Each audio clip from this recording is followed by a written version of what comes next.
Good morning dear learners. मैं हूं doctor जूही श्रीवास्तव। वर्तमान में मैं श्री राम स्वरूप मेमोरियल यूनिवर्सिटी में असिस्टेंट प्रोफेसर के पद पर कार्यरत हूं। आज के सत्र का जो विषय है BPAC 131 perspectives of public administration.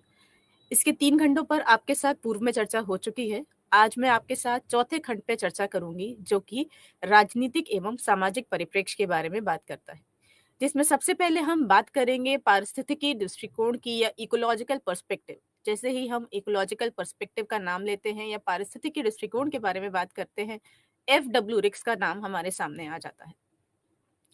क्या है इकोलॉजी, क्या है पारिस्थितिकी, क्यों इसकी जरूरत पड़ी और क्यों लोक प्रशासन में पारिस्थितिकी की जो सिग्निफिकेंस है, जो उसका महत्व है, वो बढ़ जाता है। आप जानते हैं कि वैश्वीकरण के युग में आधुनिक सरकारों के ढांचे में परिवर्तन आया है और लोक प्रशासन अब बहुमुखी दृष्टिकोण के साथ कार्य करता है, ताकि जो प्रगतिशील समाज के लक्ष्यों को है, जितने भी लक्ष्य हम उन्हें आसानी से प्राप्त कर सके। और इसके परिणाम स्वरूप बहुत सारे सिद्धांत निकल कर आए हैं, जो आज वर्तमान में जो समस्याएं हैं प्रशासन के सामने, उन्हें सुलझाने में अपना महत्वपूर्ण योगदान दे रहे हैं।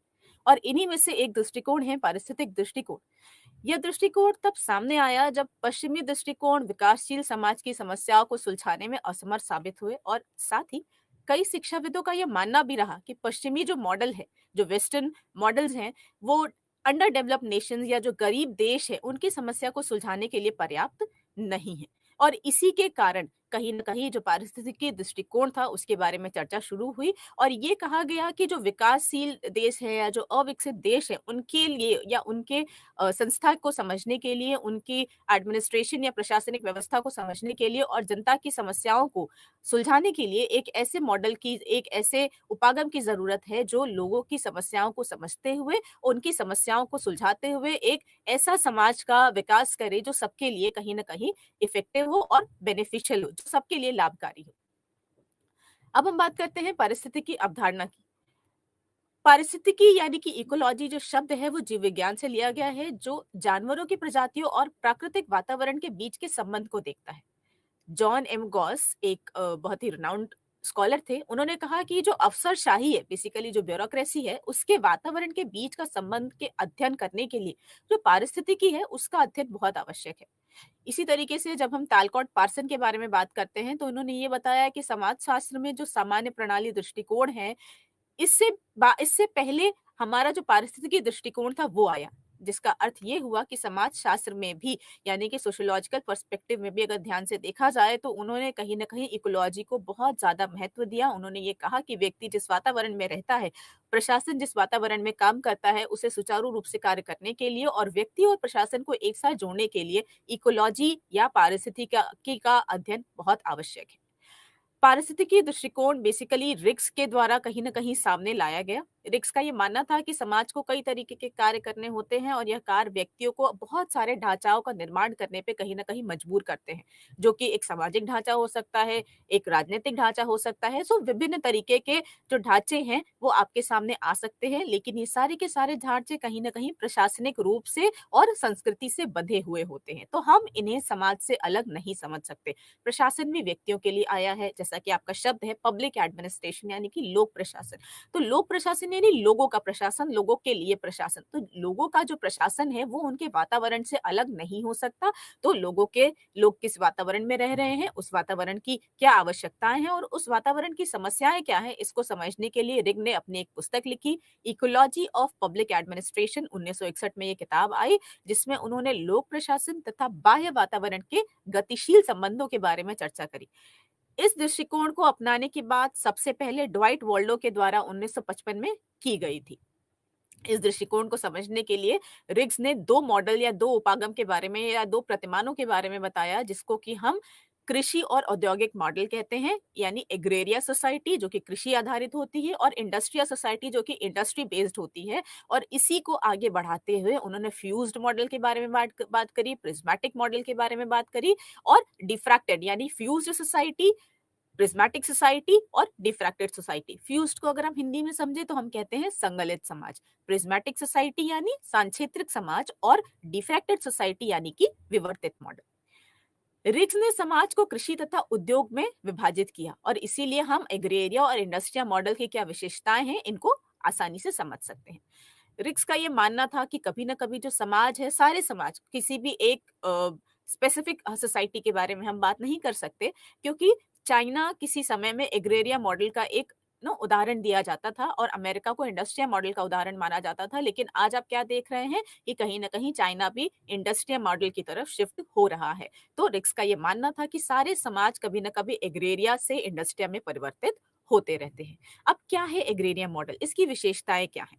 तो रिक्स ने ये बताया कि सबसे पहले जो एग्रेरिया मॉडल होता है वो सबको, लोगों को जोड़ के रखता है। एग्रेरिया मॉडल में एग्रेरिया जो समाज है, जो लोग हैं, वो कहीं ना कहीं निर्धारित जगह पे रहते हैं, निर्धारित अपने रोल्स को प्ले करते हैं, उनकी जो भूमिका है उसको निभाते हैं और एक दूसरे के साथ कहीं ना कहीं बंधे रहते हैं। दूसरा उन्होंने बोला कि जो सामाजिक और क्षेत्रीय गतिशीलता होती है, जो मोबिलिटी होती है एग्रेरिया मॉडल में, वो बहुत सीमित होती है और जो लोकल ग्रुप्स होते हैं, जो स्थानीय समूह होते हैं, वो बहुत स्थिर होते हैं। साथ ही साथ उनके सामने जो व्यावसायिक भेदभाव होता है वो बहुत कम होता है। क्यों? क्योंकि कहीं ना कहीं आप क्या देख रहे हैं एग्रेरिया मॉडल में, या जो कृषि आधारित समाज है, उसमें लोगों का जो कार्यशैली होती है, लोगों के जो कार्य करने की तरीके होते हैं, वो कहीं ना कहीं एक दूसरे से बहुत ज्यादा भिन्न नहीं होते हैं, तो उनके अंदर व्यावसायिक भेदभाव कम होता है। और अगर हम इंडस्ट्रियल मॉडल की तरफ जाएं, तो इंडस्ट्रियल मॉडल में जो सबसे पहली बात की जाती है वो ये कहा जाता है कि वो नॉर्म बेस्ड होता है, नॉर्म्स होते हैं, उसमें नियम और कानून निश्चित होते हैं, उपलब्ध होते हैं और सर्वभौमिक होते हैं, यानी कि यूनिवर्सल होते हैं। तो अगर कुछ इंडस्ट्रियल मॉडल है, अगर हम किसी देश को, कुछ देशों को इंडस्ट्रियल मॉडल के अंदर रखते हैं, अगर हम ये मानते हैं कि वो औद्योगिक आधारशैली पे आधारित हैं, तो उनके अंदर कुछ ऐसी विशेषताएं होंगी कि अगर हमने अमेरिका को इंडस्ट्रियल मॉडल का उदाहरण माना है, तो अमेरिका की तरह अगर हम रूस को, अगर हम जापान की बात करते हैं, या अगर हम ये बात कर रहे हैं कि हमारा जो भारत है, अगर वो एग्रेरिया से इंडस्ट्रिया की तरफ जा रहा है, तो इंडस्ट्रियल मॉडल की जो कुछ स्पेसिफिक विशेषताएं हैं, वो उसके अंदर दिखाई देंगी, वो सारे देशों के लिए एक समान होती हैं। उसके बाद अगर हम मोबिलिटी की बात करें, गतिशीलता की बात करें, तो हमने देखा कि जो एग्रेरिया मॉडल है उसमें गतिशीलता कम होती है, लोग सीमित जगह पे रहते हैं और जो उनके ग्रुप्स होते हैं वो बंधे होते हैं। ईज़िली वो एक जगह से दूसरी के जगह जाने में इतने आसानी से सक्षम नहीं हो पाते हैं। लेकिन हमने क्या देखा, जो इंडस्ट्रियल मॉडल है उसमें जो गतिशीलता, सामाजिक और क्षेत्रीय गतिशीलता बहुत हद तक आपको ज़्यादा दिखाई देती है। इसके अलावा आप क्या देखते हो, जो व्यावसायिक प्रणाली है वो बहुत सुविकसित होती है और अन्य सामाजिक ढांचों से अछूती रहती है। अन्य सामाजिक ढांचे कास्ट बेस्ड हो सकते हैं, रिलीजन बेस्ड हो सकते हैं, तो इनका इतना प्रभाव आपकी जो प्रोफेशनल बॉडीज हैं, जो प्रोफेशनल सिस्टम है, जो ऑक्यूपेशनल संस्थाएं होती हैं, उस पे कहीं ना कहीं इनका जो प्रभाव होता है वो कम होता है। इसके बाद हमने क्या देखा, वर्ग प्रणाली जो है वो समानतावादी होती है और व्यवसायिक उपलब्धियों के सामान्यीकृत मानदंड पर आधारित होती है। यानी जो क्लास सिस्टम आप देख रहे हो, जो क्लास बेस्ड डिवीजन आपको समाज में दिखाई देते हैं इंडस्ट्रियल मॉडल में, वो कहीं ना कहीं इगैलिटेरियन सिस्टम को रिफ्लेक्ट करने की कोशिश करता है।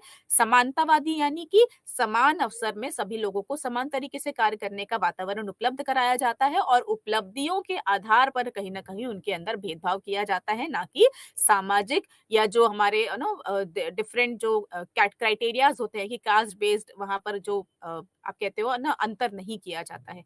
इसके अलावा हम क्या देखते हैं, इंडस्ट्रियल मॉडल में बहुत डिफरेंट अलग अलग तरीके के संघ होते हैं, ग्रुप होते हैं, और इन संघों का आधार क्या होता है, इनकी कार्य करने की शैली।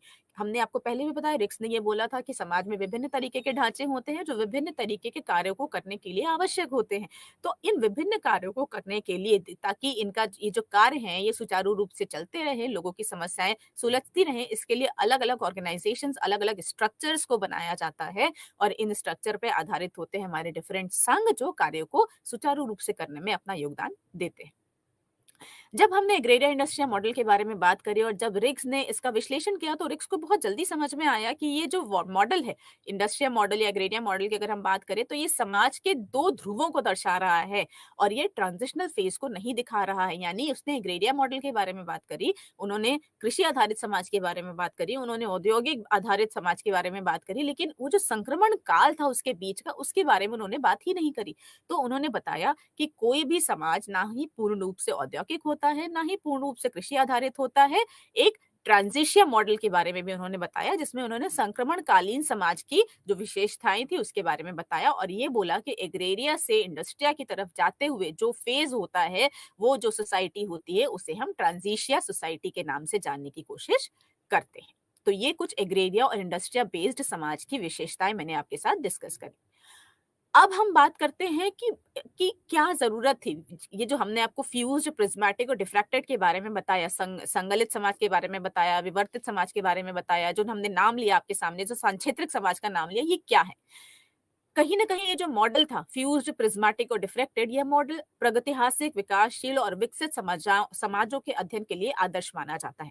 ये माना जाता है कि जो डिफरेंट स्ट्रक्चर्स होते हैं, उन डिफरेंट जो कार्य होते हैं, कार्य के आधार पर डिफरेंट अलग-अलग तरीके के ढांचों का निर्माण किया जाता है और इन्हीं के आधार पर हम ये कहते हैं कि जो हमारे सामाजिक ढांचे होते हैं, वो मल्टी फंक्शनल होते हैं, यानी कि बहु कार्य क्षमता रखते हैं। वो एक साथ अलग-अलग तरीके के कार्यों करने में दक्षता हासिल कर चुके रहते हैं और इसीलिए हम ये कहते हैं कि ये कार्यात्मक रूप से विसरित है, यानी फ्यूज्ड है। फ्यूज्ड यानी एक दूसरे से जुड़े हुए हैं, एक दूसरे के साथ लगे हुए हैं और कहीं न कहीं समाज में अलग-अलग कार्यों को एक साथ करते हुए आगे बढ़ रहे हैं। उसके बाद रिग्स ने ये बोला कि कुछ ऐसे भी सामाजिक ढांचे होते हैं जो सिर्फ विशिष्ट तरीके के कार्य करते हैं, उनकी जो कार्य सीमा होती है वो सीमित होती है। उसको उन्होंने संगलित समाज का नाम दिया, जिसे हम फंक्शनली डिफ्यूज्ड कहते हैं। इसके आगे उन्होंने बोला कि इन दोनों के मध्य में जो आने वाला समाज है उसे हम सांक्षेत्रिक समाज कहते हैं, जिससे हम जिसमें आपको संगलित और विवर्तित यानी फ्यूज्ड और प्रिज्मेटिक, फ्यूज्ड और डिफ्रैक्टेड के दोनों के कहीं न कहीं गुण आपको दिखाई दे जाते हैं। सांक्षेत्रिक समाज क्या है? आपने बोला कि एक तो फ्यूज़्ड होता है जहाँ पर एक ही स्ट्रक्चर्स कई तरीके के कार्य करते हैं, दूसरा आपने बोला कि एक जो डिफरेंट स्ट्रक्चर्स हैं वो अलग-अलग कार्यों को करने के लिए बनाए जाते हैं। तो प्रिज़्मैटिक समाज क्या है? सांक्षेत्रिक समाज की विशेषताएँ क्या है? तो सबसे पहले जो सांक्षेत्रिक समाज की विशेषता थी वो कहा गया विविधता। विविधता का अर्थ है विभिन्न प्रकार की प्रणाली हैं, विभिन्न प्रथाएँ हैं तथा सभी दृष्टिकोण एक साथ कहीं न कहीं मिलकर काम करने की कोशिश कर रहे हैं, जिन्हें हम हेटेरोजेनिटी का नाम देते हैं। इसके बाद हम फॉर्मलिज्म यानी औपचारिकतावाद का जो विशेषता है वो भी आपको सांकेतिक समाज में दिखाई देता है, यानी कि जो नियम और वास्तविकता के बीच की जो अनुरूपता है उसको बना के रखा जाता है। औपचारिकता का उल्टा क्या होता है? यथार्थवाद। उदाहरण के लिए अगर कोई सरकारी अफसर है जो नियमों से बंधा हुआ है लेकिन उनके कार्य जो है वो बहुत अलग-अलग होते हैं, लेकिन उसके लिए भी वो अपनी सीमा से बाहर नहीं निकल सकते। एक औपचारिक, एक फॉर्मल रोल और रिस्पॉन्सिबिलिटी उनको दिया गया है और यथार्थवाद और औपचारिकतावाद के बीच का अंतर समझते हुए उन्हें अपने दायित्वों का निर्वहन करना पड़ता है। दूसरी आप क्या देखते हो? जो सांक्षेत्रिक समाज है, वहाँ पर ओवरलैपिंग आपको दिखाई देती है, अतिव्यापी दिखाई देती है। क्यों? क्योंकि जो जो संगलित समाज है उसमें सभी कार्य सारे मतलब सामाजिक ढांचे एक ही तरीके के कार्य करते हैं।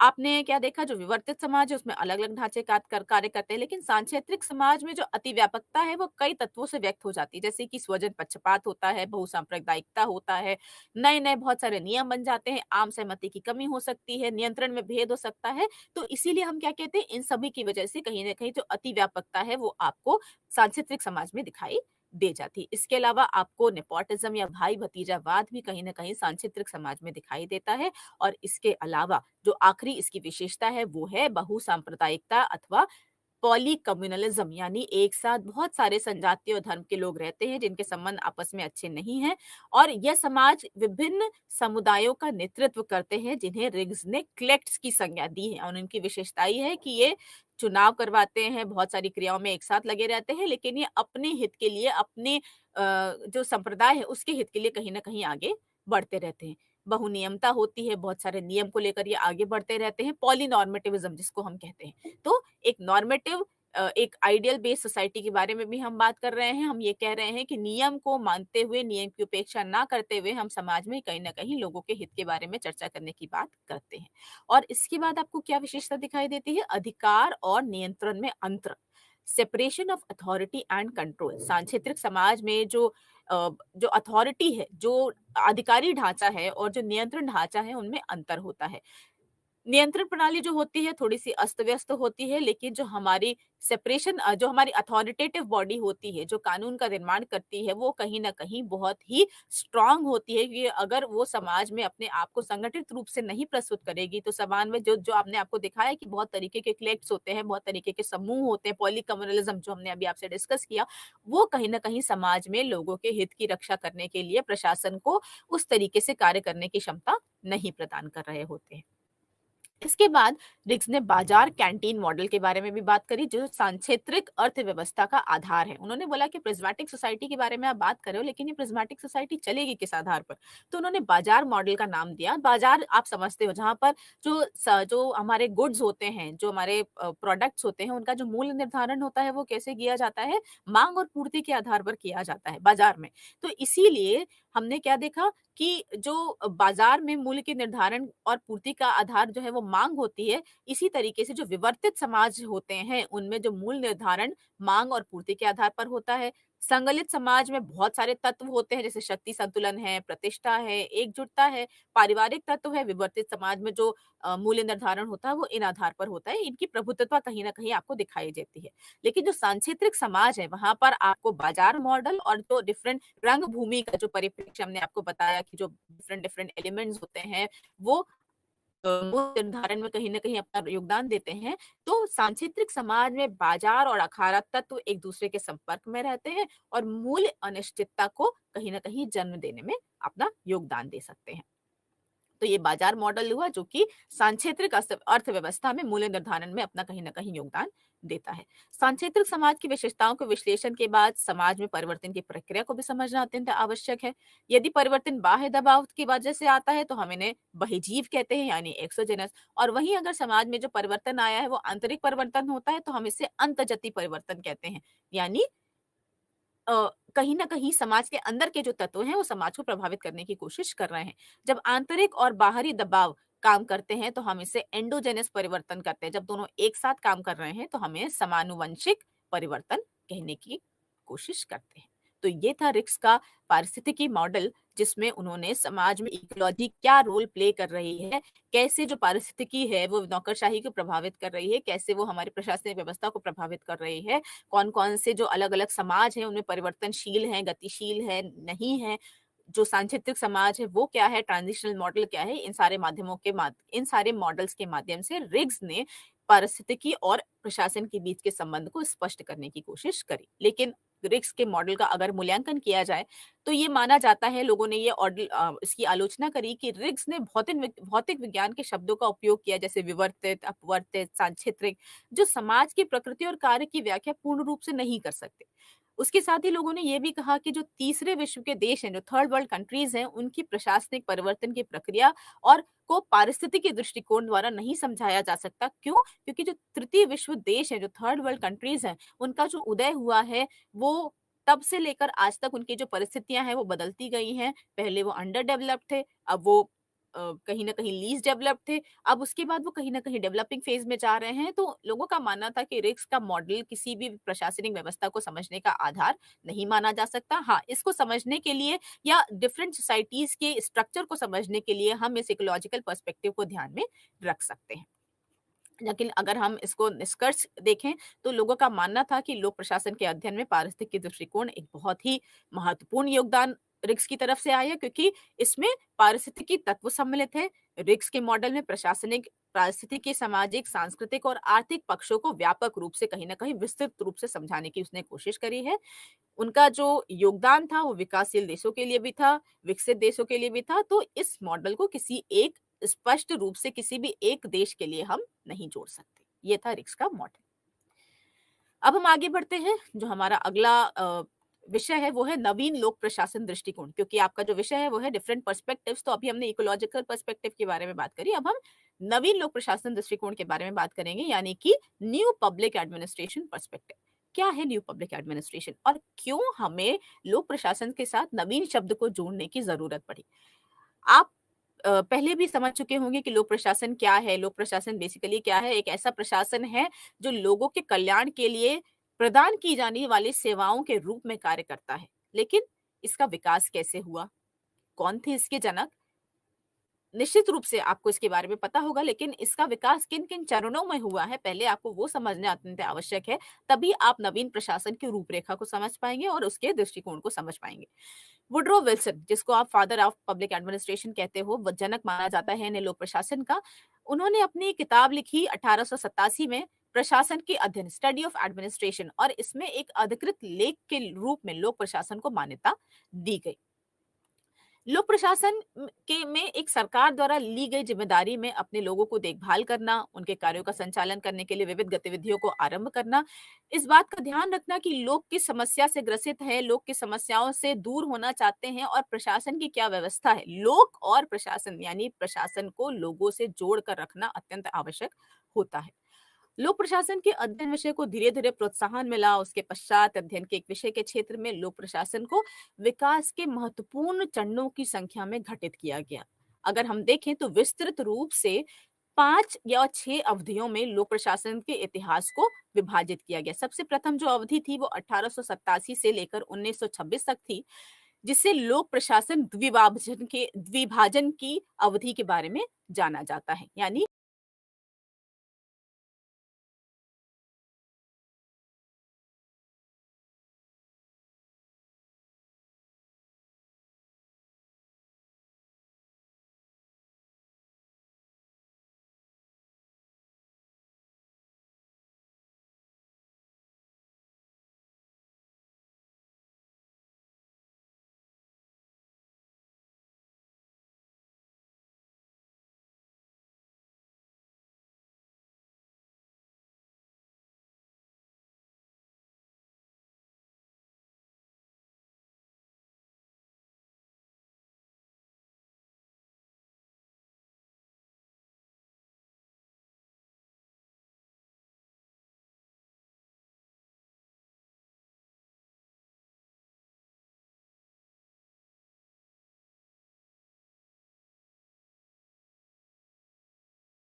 Madam please start.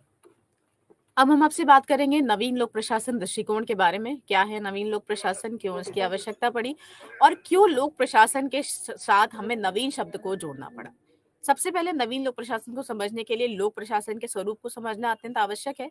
हालांकि इसके बारे में आपके साथ एक विचार किया जा चुका है, क्योंकि आप इस पाठ्यक्रम की पहली इकाई के बारे में पहले ही पढ़ चुके हो।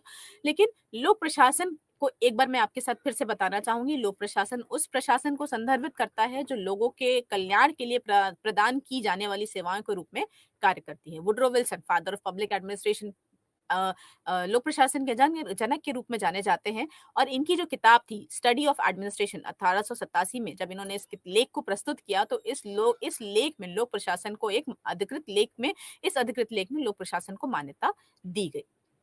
लोक प्रशासन विभिन्न चरणों में विभाजित किया जाता है। लोक प्रशासन के जो हालाँकि ये जो विषय है इसे धीरे-धीरे प्रोत्साहन मिला और उसके पश्चात अध्ययन के एक विशेष क्षेत्र के रूप में इसका विकास किस तरीके से हुआ, उन चरणों को समझना आपके लिए अत्यंत आवश्यक है। तभी आप नवीन लोक प्रशासन के विभिन्न जो दृष्टिकोण हैं या जो उसके विभिन्न तत्व हैं उनको आप अच्छे से समझ पाओगे। लोक प्रशासन के इतिहास को 5 अवधियों में विस्तृत रूप से विभाजित कर सकते हैं। सबसे सर्वप्रथम जो अवधि है 1887 से 1926 तक वो चलती है और इसको ये मानना था बेसिकली इस अवधि को लोक प्रशासन विभाजन के रूप में जाना जाता है जिसमें ये कहा जा रहा था कि लोक प्रशासन राजनीति से अलग है, जहाँ पर राजनीति जो है वो नीति निर्माण से संबंधित है, वहीं जो लोक प्रशासन है वो इन नीतियों के निष्पादन के साथ संबंधित है।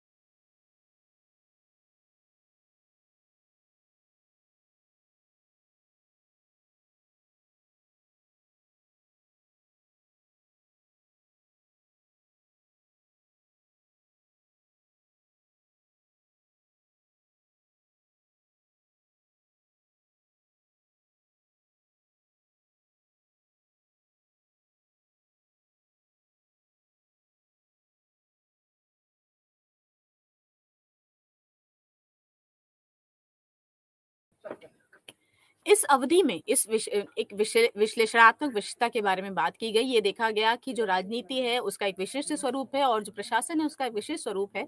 राजनीति का स्थान विधायिका के रूप में पहचाना गया और प्रशासन का स्थान सरकार की कार्यकारी शाखा और नौकरशाही के रूप में पहचाना गया। दूसरी अवधि के बारे में अगर हम बात करें तो उसमें कहीं न कहीं प्रशासन के सिद्धांतों को ढूँढने की कोशिश की जा रही थी, जो कि 1927 से 1937 तक थी। इस अवधि की केंद्रीय धारणा यह थी, प्रशासन के कुछ सिद्धांत हैं जिनमें लोक प्रशासन की दक्षता और अर्थव्यवस्था में वृद्धि करने की आवश्यकता पर बल देता है। यह वह समय था जब औद्योगिक क्रांति का समय चल रहा था और सभी देश एक-दूसरे के साथ कहीं न कहीं संबंधित थे, अधिक पैसा कमाने के लिए और कीमतों की उत्पादन को बढ़ाने के लिए। यह वह समय था जब एफ.डब्ल्यू. टेलर और हेनरी फ्योल ने हस्तक्षेप किया और प्रशासन और प्रबंधन के अपने सिद्धांत तैयार किए। वे सफल प्रशासकों के अपने अधिकारों के पक्ष में थे और इसलिए उनका विचार भी बहुत महत्वपूर्ण माना जाता है। यह अवधि लोक प्रशासन के इतिहास में सिद्धांतों का स्वर्णिम युग था जब उसके सम्मान के लिए उसे उच्च उपाधि का आदेश दिया गया था।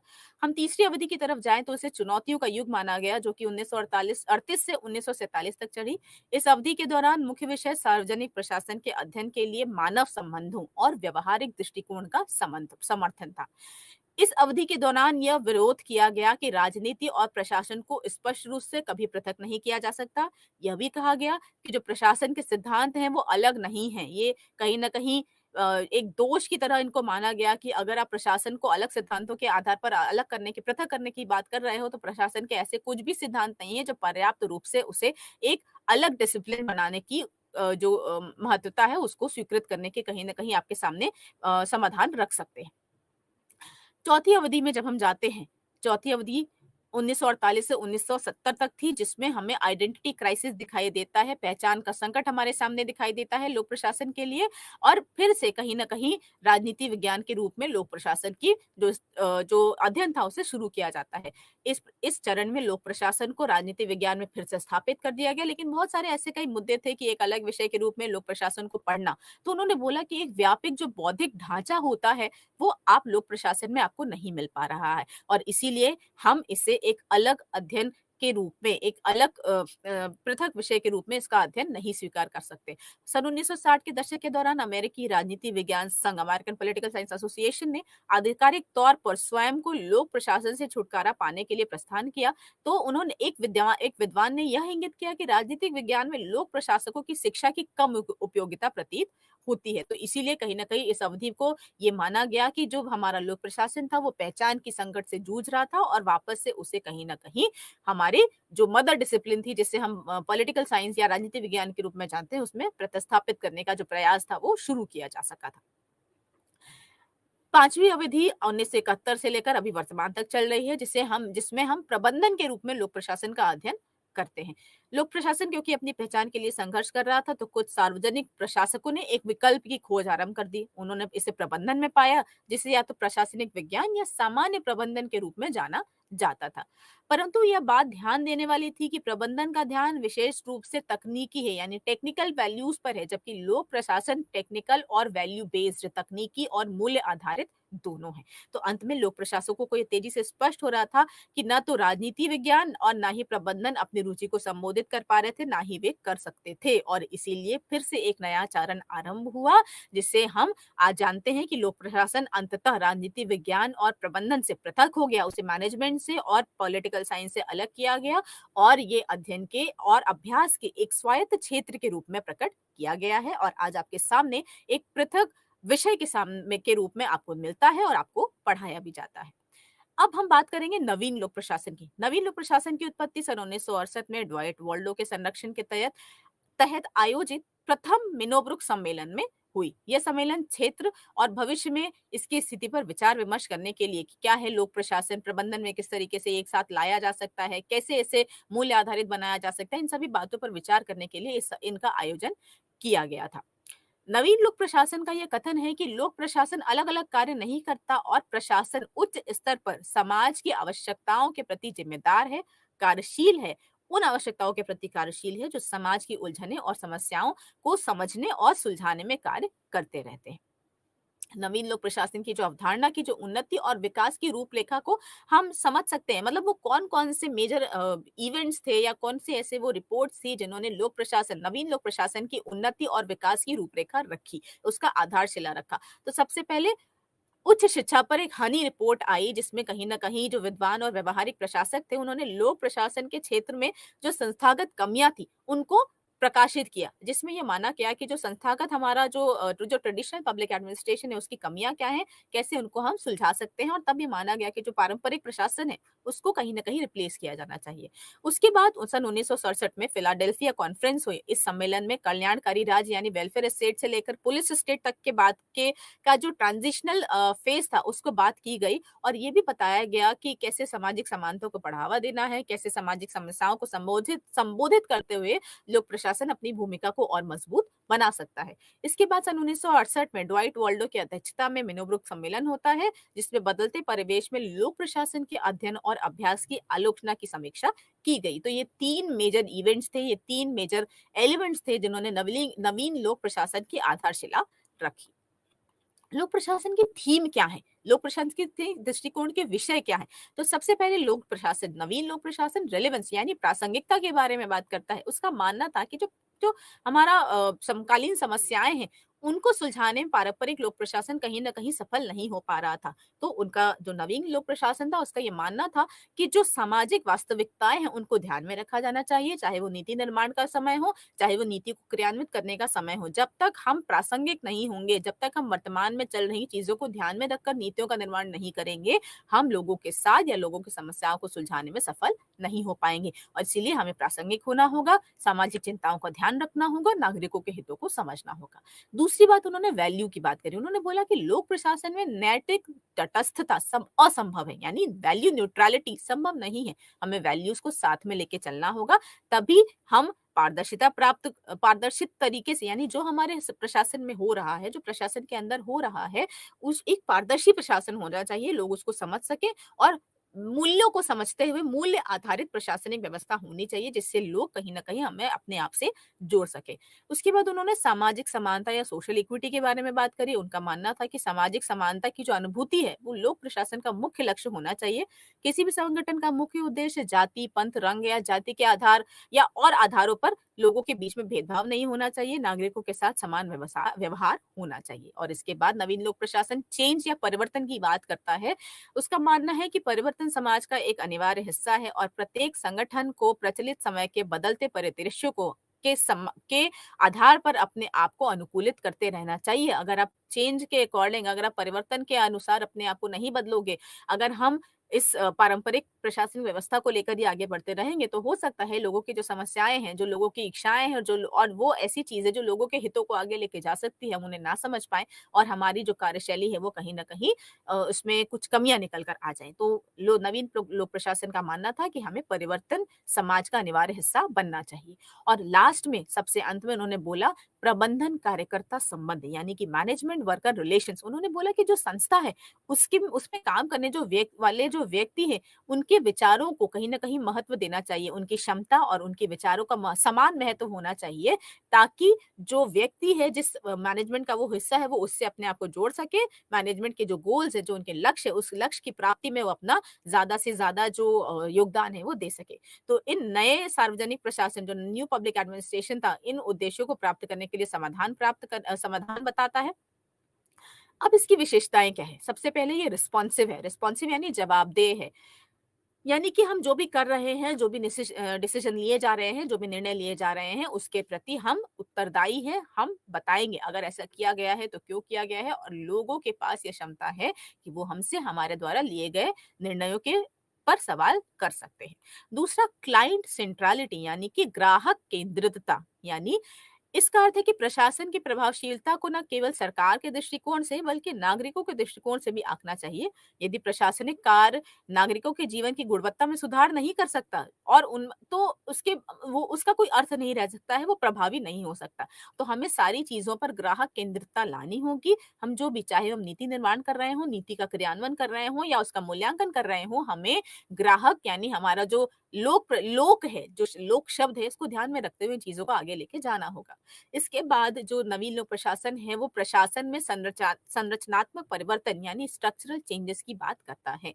नवीन लोक प्रशासन लघु दृष्टिकोण, लचीला यानी फ्लेक्सिबिलिटी, और जो डिफरेंट स्ट्रक्चर्स हैं, उनमें कहीं न कहीं एक मोबिलिटी की बात करता है, एक डायनामिज्म की बात करता है, एक गतिशीलता की बात करता है। उनका मानना था कि अगर जो स्ट्रक्चर्स है, अगर वर्तमान में जो स्ट्रक्चर्स है, जो संरचनाएँ हैं, वो व्यक्तियों की समस्याओं को समझने और उसका सॉल्यूशन है, वो देने में सफल नहीं हो पा रही हैं, तो हमें स्ट्रक्चरल चेंजेस या संरचनात्मक परिवर्तन पर ध्यान देना चाहिए। और इसके बाद जो हम नवीन लोक प्रशासन की एक बहुत ही इम्पोर्टेंट जो स्पेशलिटी या सिग्निफिकेंस है, वो ये है मल्टीडिसिप्लिनरी नेचर, यानी सार्वजनिक प्रशासन का बहु अनुशासनात्मक स्वरूप।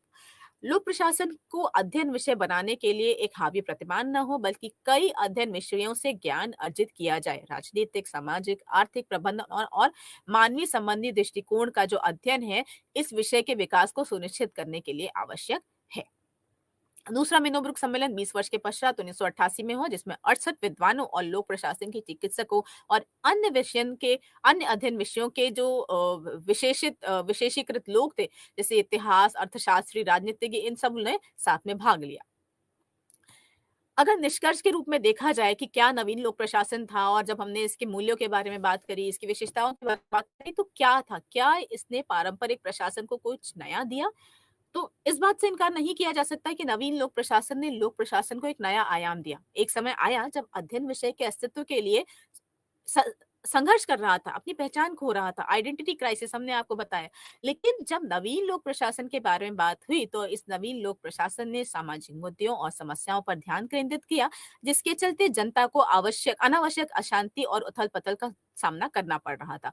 तो एक तरीके से ये माना गया कि जो नवीन लोक प्रशासन था, उसने पारंपरिक प्रशासन को एक नई पहचान दी, लोगों के साथ जोड़ने में प्रशासन को बड़े पैमाने पर समाज की आवश्यकताओं के प्रति उत्तरदायी बनाया, कार्यशील बनाया, समस्याओं को समझने और सुलझाने में कहीं न कहीं जो लोग हैं, उनकी सहभागिता पर अपना ध्यान केंद्रित किया, और ये माना कि अगर प्रशासनिक व्यवस्था को लोगों को खुद से जोड़ना है, तो उसमें परिवर्तनशीलता बनी रहनी चाहिए।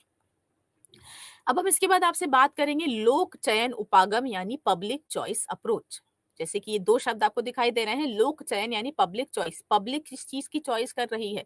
जो नीतियाँ हमारे सामने आ रही हैं। वैसे जो पब्लिक चॉइस की अगर आप बात करो, तो ये एक इकोनॉमिक कांसेप्ट है, ये एक आर्थिक अवधारणा है पब्लिक चॉइस, क्योंकि जनरली आप क्या देखते हो जब आप बाज़ार में जाते हो या गुड्स और सर्विसेज़ का जब प्रोडक्शन हो रहा होता है, तो जब आप अपनी चॉइस को एक्सप्रेस करते हो, आप अपने चयन को कहीं न कहीं वहाँ पर दिखाते हो कि अच्छा, जो अगर मान लीजिए आपके सामने 10 गुड्स हैं, 10 एक ही विषय के, एक ही प्रोडक्ट है, एक ही चीज़ों को बताने के लिए 10 अलग-अलग तरीके के प्रोडक्ट्स आपके सामने आ गए हैं, तो आप उसको उसमें अपनी चॉइस दिखाते हो कि जो सबसे ज़्यादा अच्छा है, जो अवेलेबल अल्टरनेटिव्स हैं, जो आपको कहीं न कहीं 10 चीज़ें दी गई हैं, उन 10 चीज़ों में जो सबसे अच्छा और जो प्रासंगिक है, उसको आप अपने पास लाने की कोशिश करते हो। तो यही लोक चयन उपागम पब्लिक एडमिनिस्ट्रेशन में इंट्रोड्यूस करने की कोशिश की गई। 1960 और 1970 के दशक में एक ऐसा समय उदित हुआ जब नौकरशाही संचालित शासन तथा राज्य की भूमिका की आलोचना इस आधार पर की जाती थी कि राज्य विविध भूमिकाओं को का निर्वहन करने में सक्षम नहीं है।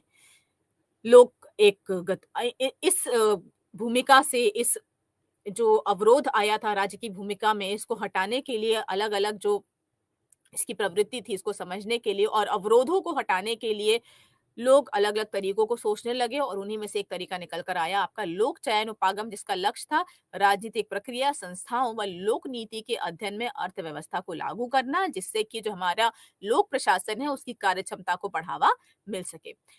इस इकाई में हम आपसे ये बताएंगे कि लोक चयन का उपागम के दृष्टिकोण है क्या और इसके क्या-क्या मुख्य विषय हैं। लोक चयन का उपागम का प्रथम बार उपयोग 60 के दशक के अंत में किया गया था एवं 70 के दशक में लोक प्रशासन के एक विषय के रूप में इसे महत्वपूर्ण स्थान मिला। विंसेंट ऑस्ट्रोम, जो कि लोक चयन उपागम के विद्वान हैं, उन्होंने इस उपागम को लोक प्रशासन का एक उपयुक्त विषय माना। उनके अनुसार जो लोक प्रशासन के विद्वान हैं और जो पारंपरिक नौकरशाही जो उपागम है, यानी जो ट्रेडिशनल ब्यूरोक्रेटिक अप्रोच है, इन्हें हम इनको लेकर हमें कहीं न कहीं पब्लिक चॉइस अप्रोच की तरफ जाना चाहिए। मूलतः जो लोक चयन उपागम लोकतांत्रिक प्रशासनिक व्यवस्था का समर्थन करता है। अब आप दोबारा समझिए, लोकतांत्रिक प्रशासनिक व्यवस्था यानी democratic administrative system, democracy of the people, for the people and by the people, लोगों के लिए, लोगों के द्वारा और लोगों से ही। ऑफ द पीपल, लोगों के लिए, फॉर द पीपल, कि आप क्या कह रहे हो? लोकतांत्रिक व्यवस्था, प्रशासनिक व्यवस्था होगी, लोक प्रशासन होगा, समाज में आएगा, हमारी समस्याओं को समझेगा, लेकिन लोकतांत्रिक तरीके से आगे बढ़ेगा। लोगों की सहभागिता उस प्रशासनिक व्यवस्था में कहीं न कहीं पहचानी जाएगी। अर्थात लोगों को वो उपलब्ध कराना जो उन्हें चाहिए, उस प्रक्रिया का अध्ययन करता है जिसके आधार पर लोग अपनी चयन और वरीयता स्पष्ट करते हैं, तथा उपागम लोगों या नागरिकों के चयन को विस्तारित करने पर बल देता है। लोक चयन के प्रसार के लिए सरकार के कार्यों की जब चर्चा होती है, तो ये जो उपागम है, ये 2 मान्यताओं को स्थापित करता है। उनका, इस उपागम का ये मानना है कि जो व्यक्ति है वो पर्याप्त सूचना और वरीयता के क्रम के साथ विवेकपूर्ण व्यवहार करता है। व्यक्ति रेशनल है। अपनी लॉजिकल एबिलिटी का इस्तेमाल करते हुए वो जो उपलब्ध चीज़ें हैं उनके बीच में अंतर करता है और अपने लिए सबसे तर्कसंगत, सबसे ज़्यादा उपयोगी चीज़ों को चुनता है। तो व्यक्ति क्या है, उसके पास सूचना भी है और वो रैंकिंग करने में भी सक्षम है और अपनी इस अ, एबिलिटी के आधार पर वो एक विवेकपूर्ण व्यवहार कर रहा है। दूसरा इसका क्या मान्यता है कि व्यक्ति उपयोगिता का अधिकतम लाभ उठाने वाला है, यानी जो अवेलेबल अल्टरनेटिव्स हैं, जो अवेलेबल हमारे पास विकल्प हैं, उन विकल्पों में सबसे ज़्यादा लाभ हमें किन विकल्प से हो पा रहा है, इससे वो प्रेरित होता है, यानी वो स्वहित से प्रेरित होता है और स्वहित से प्रेरित होते हुए अधिकतम लाभ उठाने वाली चीज़ों पर अपना ध्यान केंद्रित करता है। तो इस उपागम की मुख्य प्रकल्पना यही है कि हर व्यक्ति स्वहित से प्रेरित वृद्धि पर अपना ध्यान केंद्रित करता है। उपागम का ऐसा विश्वास है कि विभिन्न प्रकार के संगठनों के द्वारा वस्तु एवं सेवाएं तथा इन्हीं संगठनों के समन्वय बहु संगठनों द्वारा किया जा सकता है, यानी जो डिफरेंट ऑर्गेनाइजेशंस है, जो डिफरेंट एडमिनिस्ट्रेटिव मैकेनिज्म है, उनके बीच में एक कोऑर्डिनेशन होना चाहिए, ताकि हम व्यक्तियों की समस्याओं के विभिन्न विकल्प उनके सामने रख सके और उन विभिन्न विकल्पों को चुनने में व्यक्ति अपना योगदान दे सके। तो कहीं ना कहीं जो लोक चयन उपागम है, ये लोक प्रशासन को या राजनीति को एक आर्थिक परिप्रेक्ष्य से देखने की कोशिश करता है। लोकचर प्रणाली के विश्लेषण का जो प्राविधिकी आधार है वो क्या है? तो ये 3 आधारों पर कार्य करता है। सबसे पहले नोशन ऑफ रेशनैलिटी, यानी तार्क तार्किकता या विवेकपूर्ण अवधारणा। जैसा कि पूर्व में चर्चा की गई कि लोग अवरोधों के बावजूद कार्यों को सर्वोच्चता से करते हैं, क्यों? क्योंकि उनको अपना हित दिखाई देता है। तो ऐसा माना जाता है कि लोग विकल्पों को वरीयता देते हैं और सबसे उचित विकल्प को अपने लिए चुनते हैं और उस चुनाव में वो अटल रहते हैं। राजनीति में इस तर्क को लागू करते समय लोक चयन सिद्धांत शास्त्री का प्रमुख आशय यह है कि राजनीति का मूल्यांकन लोकहित के दृष्टिकोण से नहीं, बल्कि व्यक्तिगत अधिकतम लाभ प्राप्ति से करना चाहिए। राजनीतिक परिक्षेत्र में चाहे सहभागी हो, वो राजनीतिज्ञ हो, नौकरशाह हो, मतदाता हो या जन भागीदार हो, अपने अधिकतम लाभ प्राप्ति के लिए वो प्रयासरत रहते हैं। क्यों? क्योंकि वो विवेकपूर्ण है। इसका जो दूसरा आधार है वो है प्राविधिकी या व्यवस्थित व्यक्तिवाद, मेथोडोलॉजिकल इंडिविजुअलिज्म। इस शब्द का प्रयोग सर्वप्रथम जोसेफ शुम्पेटर द्वारा किया गया और यह जो जोसेफ शुम्पेटर थे वो समाज को सावयव के रूप में नहीं मानते। सावयव यानी एक ऑर्गेनिज्म, जो समाज का एक ऑर्गेनिक कंसेप्ट दिखाया जाता है कि जो राज्य व्यक्ति का वृहद स्वरूप है या जो समाज है वो व्यक्ति का वृहद स्वरूप है और एक व्यक्ति की जो पूर्ण पहचान है वह समाज में या राज्य में ही हो सकती है। तो जोसेफ शुम्पेटर ने इस अवधारणा को कहीं न कहीं दरकिनार किया और उनका मानना था कि ये जो समाज है, ये सावयव के रूप में नहीं है, बल्कि ये इस संपूर्ण उपागम को भ्रामक बना देता है। लोकजन सिद्धांत का एक तर्क है कि सामूहिक समूह हो या संस्था का अध्ययन हो, इसको करते समय व्यक्ति को विश्लेषण की इकाई मानना चाहिए, क्योंकि व्यक्ति ही वो एक इकाई है, व्यक्ति ही वो यूनिट है जिसके आधार पर प्रशासनिक व्यवस्था चल रही है। तो चाहे वो नीति निर्माण का विषय हो, चाहे वो नीति क्रियान्वयन का विषय हो, चाहे कोई ग्रुप काम कर रहा हो, चाहे एक संस्था अलग काम कर रही हो, उनमें व्यक्ति ही जुड़े होते हैं और व्यक्तियों से ही मिलकर उनका आधार बना होता है। तो हर विश्लेषण की इकाई का जो आधार होना चाहिए वो व्यक्ति होना चाहिए। लोक चयन आगम जो समूह जो लोक चयन उपागम है, ये समूह निर्णय निर्माण को मान्यता नहीं देता, वो ग्रुप डिसीजन मेकिंग के बारे में बात नहीं करता, वो इंडिविजुअल बेस्ड डिसीजन मेकिंग के बारे में बात करता है। तो मेथोडोलॉजिकल इंडिविजुअलिज्म यानी व्यक्तिवाद, व्यक्ति केंद्र है, व्यक्ति को ध्यान में रखे और उसके आधार पर अपनी चीजों को आगे लेकर जाने की वो बात करता है। इसके बाद वो राजनीति को एक विनिमय के रूप में देखता है। Politics is seen as an exchange process. विनिमय यानी आदान प्रदान। आदान प्रदान नॉर्मल संबंधों में आप समझो तो बार्टर सिस्टम होता है, जहां पर आपने कुछ चीजें ली और आपको आपने रिटर्न में कुछ चीजें दे दी। लेकिन जब हम पॉलिटिक्स को समझने की कोशिश करते हैं, जैसे आप जानते हैं कि जो बड़े बड़े घराने और राजघराने होते हैं या बड़े बड़े उद्योगपति होते हैं, वो राजनीतिक में अपना पैसा लगाते हैं। कैसे पैसा लगाते हैं? चुनाव को कहीं न कहीं फाइनेंशियली सपोर्ट करते हैं, जो कैंडिडेट्स होते हैं उनके लिए कहीं न कहीं कुछ लाभों की व्यवस्था करते हैं और इसके बदले में वो क्या करते हैं? वो राजनीतिक दलों द्वारा सत्ता हासिल करने के पश्चात कॉर्पोरेट जो एजेंसियां होती हैं उनसे मदद की चाह कर रही होती हैं। तो इसीलिए ये माना गया कि राजनीति जो है वो एक एक्सचेंज के प्रोसेस पर आधारित है, जहां पर लोगों के बीच में आदान प्रदान हो रहा है और अपने स्वहित से प्रेरित होते हुए राजनीति में आदान प्रदान की जो प्रक्रिया है वो आगे चल रही है। और इसी में उन्होंने कहीं ना कहीं संस्थात्मक बहुलवाद के बारे में बात करी कि अलग अलग संस्थाएं समाज में जन्म ले लेती हैं इसी विनिमय की जो प्रक्रिया है उसको आगे बढ़ाने के लिए। लोक चयन उपागम की विशेषताएं क्या हैं? अगर हम पूर्व की चर्चाओं से देखें तो हमें यह स्पष्ट हो जाता है कि जो लोक चयन उपागम का जो उद्देश्य है वो व्यक्तियों को अधिकतम विकल्प उपलब्ध कराना है एवं सरकार में कहीं ना कहीं जो संस्थात्मक विकल्प के बहुलवाद को उपलब्ध कराने पर बल देता है। यानी ज्यादा से ज्यादा संस्थाएं होनी चाहिए, सरकार में सीमित संस्थाएं नहीं होनी चाहिए, क्योंकि लोगों की जो आकांक्षाएं हैं, लोगों की जो आवश्यकताएं हैं वो सीमित नहीं है, तो संस्थाएं भी सीमित नहीं होना चाहिए। संस्थाओं में विकल्प दिया जाना चाहिए, बहुलवाद किया जाना चाहिए, ताकि लोगों को अपने लिए जो सबसे उचित विकल्प है वो चुनने में वो आसानी से आगे बढ़ सके। इसके अगर हम कुछ विशेषताओं के बारे में देखें तो सबसे पहला ये नौकरशाही विरोधी है। ये नौकरशाही को एक बुराई मानता है, क्योंकि उसका मानना है कि ये लोक हितों की कीमत पर नहीं बल्कि स्वयं के हितों को महत्व देता है। नौकर इसका ये मानना है कि जो जो नौकरशाही होती है वो स्वार्थी होती है, या जो राजनीतिज्ञ होते हैं वो वोट की चाह में राजनीति में आते हैं और वस्तु व सेवा का उपयोग जन सेवा की नहीं अपने लिए करते हैं। यह जो उपागम है वो जनता की वस्तु व सेवा के प्रावधानों के लिए संस्थात्मक बहुलवाद को बढ़ावा देता है, यानी इंस्टीट्यूशनल प्लूरलिज्म के बारे में बात करता है। इसके बाद ही उपभोक्ता की प्राथमिकता के आधार पर सरकार व लोक संस्थाओं के बहुमत का समर्थन होता है। यह लोकसभा के वितरण की समस्याओं को आर्थिक तर्क लागू करता है, या लोक सेवा के वितरण के दौरान प्रतियोगिता को प्रोत्साहित करता है, या अपव्यय यानी जो एक्स्ट्रा खर्च हो रहा है उसको रोकने के लिए प्राइवेटाइजेशन या निजीकरण अथवा संविदा या कॉन्ट्रैक्चुअल थ्योरी पर बल देता है। प्रतियोगिता के मूल्य व प्रतियोगिता के आधार पर लोक सेवा के विकल्पों की उपलब्धता के लिए या सूचनाओं के विस्तार को भी प्रोत्साहित करता है, ताकि लोगों को विकल्पों के बारे में ज़्यादा से ज़्यादा सूचना प्राप्त हो सके और विकल्प चुनते समय लोग अपने लाभ को ध्यान में रखें और ये देखें कि उनके पास किस प्रोडक्ट के बारे में, किस निर्णय के बारे में उनके पास क्या सूचनाएँ उन्होंने एकत्रित करी हैं और उन एकत्रित सूचनाओं के आधार पर अपने अधिकतम लाभ को ध्यान में रखते हुए व्यक्ति अल्टरनेटिव्स या डिसीजंस को सपोर्ट कर सकते हैं। लोक प्रशासन के राजनीति के कार्यक्षेत्र में अंतर्गत होने के फलस्वरूप लोक चयन उपपागम लोक प्रशासन में राजनीतिक पहुंच का समर्थन करता है। तो हमने क्या देखा कि इससे और इसको समझाने के लिए बहुत सारी विचारधाराएँ भी आई। डिफरेंट डिफरेंट जो स्कूल्स थे, डिफरेंट जो स्कॉलर्स थे, उन्होंने अपने-अपने तरीके से ये जो लोक उपागम था, लोक चयन उपागम था, इसको समझाने की कोशिश करी।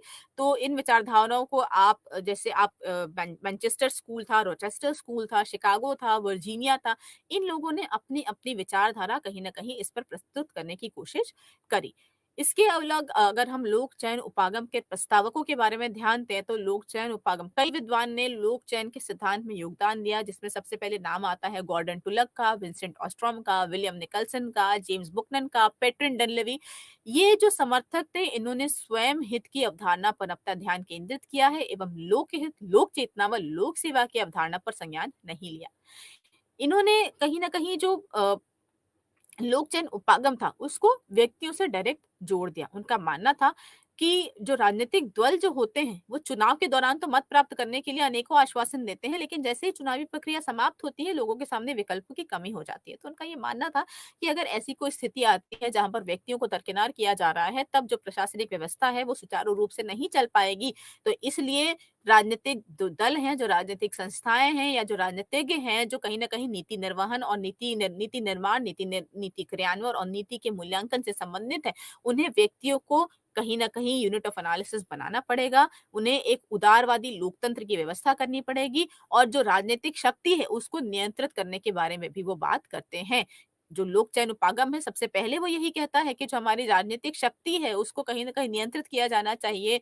जो हमारा नौकरशाही प्रक्रिया है, उसको नियंत्रित किया जाना चाहिए, क्योंकि अगर इसका निरीक्षण नहीं होता है, अगर इसका नियंत्रण नहीं किया जाता है, तो कहीं न कहीं लोगों से अपने आप को जोड़ नहीं पाएगा। लोग विकल्पों के अभाव में गलत विकल्प चुन लेंगे, जो सरकार, प्रशासन और व्यक्ति दोनों के लिए कहीं न कहीं हितकारी नहीं हो सकता है।